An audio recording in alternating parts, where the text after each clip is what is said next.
স্থানীয় সংবাদ। আসসালামু আলাইকুম। বাংলাদেশ বেতার, রাজশাহী। স্থানীয় সংবাদ পড়ছি সাইদ মল্লিক। রাজশাহী মহানগরীর পরিচ্ছন্নতা বজায় রাখতে দ্রুত কোরবানির বর্জ্য অপসারণ করা হয়েছে। কোরবানির দিন বেলা 11:30 থেকে পরিচ্ছন্নতা কার্যক্রম শুরু করে সিটি কর্পোরেশনের পরিচ্ছন্নতা বিভাগ। রাজশাহীর প্রধান পরিচ্ছন্নতা কর্মকর্তা জানান, পবিত্র ঈদুল আজহা উদযাপনে কোরবানির স্থান ও জনগণের যাতায়াতের পথ নিরাপদ ও পরিচ্ছন্ন রাখার লক্ষ্যে সিটি কর্পোরেশন নানা কর্মসূচি গ্রহণ করে। বর্জ্য অপসারণ সিটি কর্পোরেশনের কন্ট্রোল রুম খোলা রাখা হয়। রাজশাহীর প্রশাসক ও বিভাগীয় কমিশনার খন্দকার আজিম আহমেদের নির্দেশে ঈদের দিনেই নগরীর পরিচ্ছন্নতা কার্যক্রম শুরু হয়। ঈদের দিন ভোর 5টা থেকে হাটহাজার এলাকায় পরিচ্ছন্নতা কার্যক্রম পরিচালিত হয়। 11:30 থেকে নগরীর ভিআইপি রোডসমূহ পরিচ্ছন্ন করা হয়। কোরবানির পশুর রক্ত ও অন্যান্য বর্জ্য পরিষ্কারের জন্য দুপুর 2টা থেকে নগরীর 2টি ওয়াটার ট্যাঙ্কারে কাজ করা হয়। পরিবেশ রক্ষা ও দুর্গন্ধ নিয়ন্ত্রণে পরিচ্ছন্নতা কার্যক্রমে পশু জবাইয়ের স্থানসমূহে ব্লিচিং পাউডার ও চুন প্রয়োগ করা হয়েছে।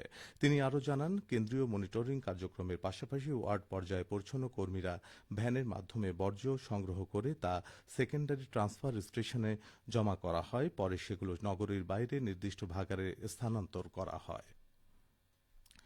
জামায়াতে ইসলামের কেন্দ্রীয় সহকারী সেক্রেটারি জেনারেল মাওলানা রফিকুল ইসলাম খান বলেছেন, অন্তর্বর্তীকালীন সরকারের ভেতরে ফ্যাসিবাদের দোসর লুকিয়ে আছে।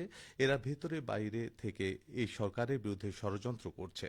ফ্যাসিবাদের এই দোসরদের চিহ্নিত করে বিচারের আওতায় আনতে হবে। মাওলানা রফিকুল ইসলাম খান আরও বলেন, ফ্রি, ফেয়ার, ক্রেডিবল ইলেকশন নিশ্চিতের জন্য বাংলাদেশকে সুষ্ঠু নির্বাচনী ব্যবস্থার মধ্যে আনতে যেটুকু সংস্কার প্রয়োজন তা অবশ্যই করতে হবে। যেনতেন নির্বাচন দিয়ে কোনো দলকে ক্ষমতায় আনার ষড়যন্ত্র বাংলাদেশের মানুষ আর কোনোদিন মেনে নেবে না। আজ সকালে সিরাজগঞ্জের সলঙ্গা থানা জামায়াতে ইসলামীর আয়োজিত ঈদ পুনর্মিলনী অনুষ্ঠানে প্রধান অতিথির বক্তব্যে তিনি এ কথাগুলো বলেন। সলঙ্গ থানা জামাতে ইসলামীর আমির রাশিদুল ইসলাম শহীদের সভাপতিত্বে এ সময় আরও বক্তব্য রাখেন জামাতে ইসলামীর কেন্দ্রীয় কর্মপরিষদ সদস্য শাহেক ড Abdul Samad, deputy attorney general advocate Asad Uddin প্রমুখ। পাবনায় সুদিন ফিরছে পাট চাষে। অন্য বছরের তুলনায় এবার পাটের বাম্পার ফলন ও ভালো দামের আশা করা হচ্ছে। এ নিয়ে শুনুন আমাদের পাবনা জেলা সংবাদদাতার একটি প্রতিবেদন। পাবনা জেলার বিভিন্ন মাঠ জুড়ে পাট ক্ষেতের পরিচর্যা কাজে ব্যস্ত সময় পার করছেন কৃষকরা।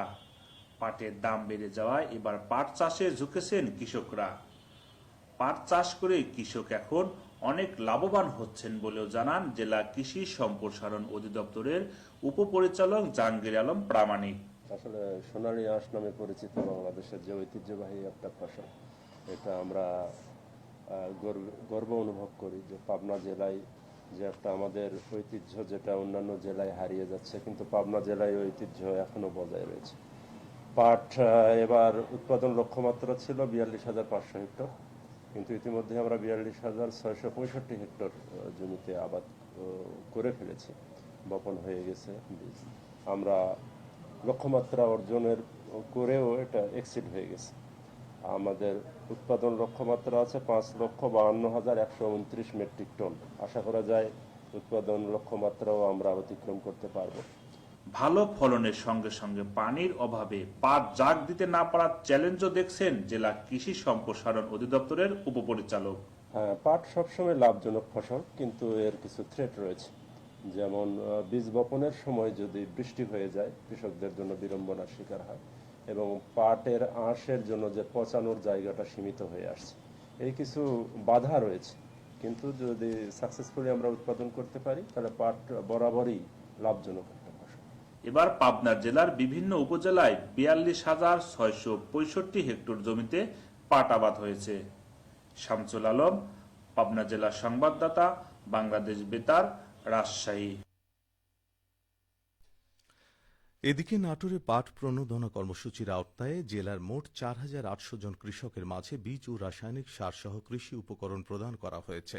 সরকার পাট প্রণোদনা খাতে জেলার কৃষকদের জন্য ব্যয় করেছে প্রায় 21,24,000 টাকা। কৃষি সম্প্রসারণ অধিদপ্তর নাটোর জেলা কার্যালয়ের উপপরিচালক মোহাম্মদ হাবিবুল ইসলাম খান জানান, পাট চাষাবাদ সম্প্রসারণের লক্ষ্যে চলতি 25-26 অর্থ বছরে পাট প্রণোদনা কর্মসূচির আওতায় জেলার উপকারভোগী কৃষকদের 1 বিঘা করে জমি আবাদে প্রয়োজনীয় 1 কেজি করে বীজ, 5 কেজি করে ডিএপি ও এমওপি সার বিনামূল্যে প্রদান করা হয়েছে। এসব উপকরণ প্রাপ্তির পর কৃষকরা চাষাবাদ কার্যক্রম জোরদার করেন, এতে আবাদি জমি লক্ষ্যমাত্রা অতিক্রম করেছে। সবশেষে আবহাওয়া। আজ দুপুর 2টায় রাজশাহীতে তাপমাত্রা ছিল 36.2 ডিগ্রি সেলসিয়াস। এ সময় বাতাসে আপেক্ষিক আর্দ্রতার পরিমাণ ছিল 54%। রাজশাহী ও পার্শ্ববর্তী এলাকায় আজ সূর্যাস্ত সন্ধে 6:53। সংবাদ শেষ হলো। আমাদের পরবর্তী সংবাদ বিকেল 4:05। শ্রোতা বন্ধু,